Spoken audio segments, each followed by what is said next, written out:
যদি আবারও কেউ ইরানের দিকে হাত বাড়ায় তাহলে কেমন জবাব দেবে দেশটি? সম্প্রতি ইরানের পক্ষ থেকে আসা এক হুঁশিয়ারিতে সেই প্রশ্নেরই উত্তর মিলেছে। এবার ইরান ফিরছে আরও ভয়ঙ্কর রূপে। ঐক্যবদ্ধ সেনাবাহিনী এবং ইসলামী রেভলিউশনারি গার্ড বা আইআরজিসি একসঙ্গে যুদ্ধক্ষেত্রে নামার ঘোষণা দিয়েছে। এই পদক্ষেপ যদি বাস্তবে রূপ নেয় তাহলে পুরো মধ্যপ্রাচ্যের মানচিত্র কেঁপে উঠতে পারে বলে মনে করছেন বিশ্লেষকরা।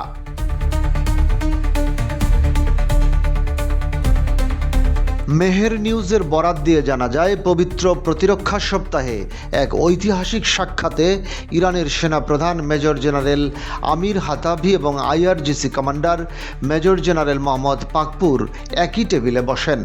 সেখানেই তারা স্পষ্ট বার্তা দিয়েছেন যে কোনো আগ্রাসনের জবাব আসবে ঐক্যবদ্ধ, দ্রুত এবং শক্তিশালী প্রতিরোধের মাধ্যমে। মেজর জেনারেল হাতাভি ইরানের বিপ্লবের পর থেকে থাকা তিনটি মূল লক্ষ্য স্বাধীনতা, মুক্তি ও ইসলামিক রিপাবলিক নিয়ে কথা বলেছেন, যা শত্রুদের চোখে সবসময় কাঁটা ছিল।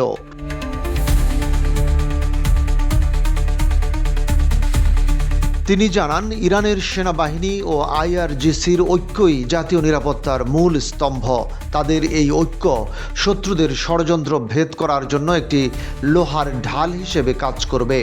তার ভাষায়, ৮ বছরের পবিত্র প্রতিরক্ষা যুদ্ধ থেকে শুরু করে সাম্প্রতিক ১২ দিনের চাপিয়ে দেওয়া যুদ্ধ শত্রুদের একের পর এক ষড়যন্ত্র ভেস্তে গেছে। এর একমাত্র কারণ জনগণের ঐক্য এবং সেনাবাহিনীর অটল প্রতিরোধ। আইআরজিসি কমান্ডার পাকপুর বলেন, শুরুতে যতই ক্ষতি হোক না কেন, ইরানের জনগণ ও নেতৃত্বের দৃঢ়তায় শেষ পর্যন্ত শত্রুরাই হাঁটু গেড়ে নতি স্বীকার করতে বাধ্য হয়েছে। তিনি জনগণকে তাদের শক্তির আসল উৎস হিসেবে উল্লেখ করে কৃতজ্ঞতা প্রকাশ করেন।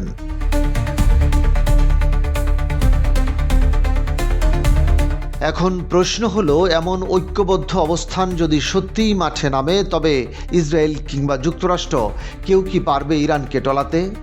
নাকি উল্টো মধ্যপ্রাচ্য এক নতুন অগ্নি পরীক্ষায় প্রবেশ করবে?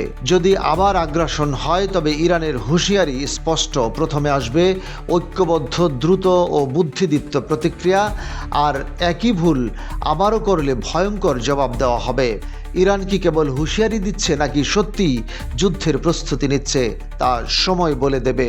তবে আপাতত বার্তাটি পরিষ্কার, ইরান কোনো আপোষ করবে না এবং জাতীয় স্বার্থের সঙ্গে কোনো ছাড় দেবে না।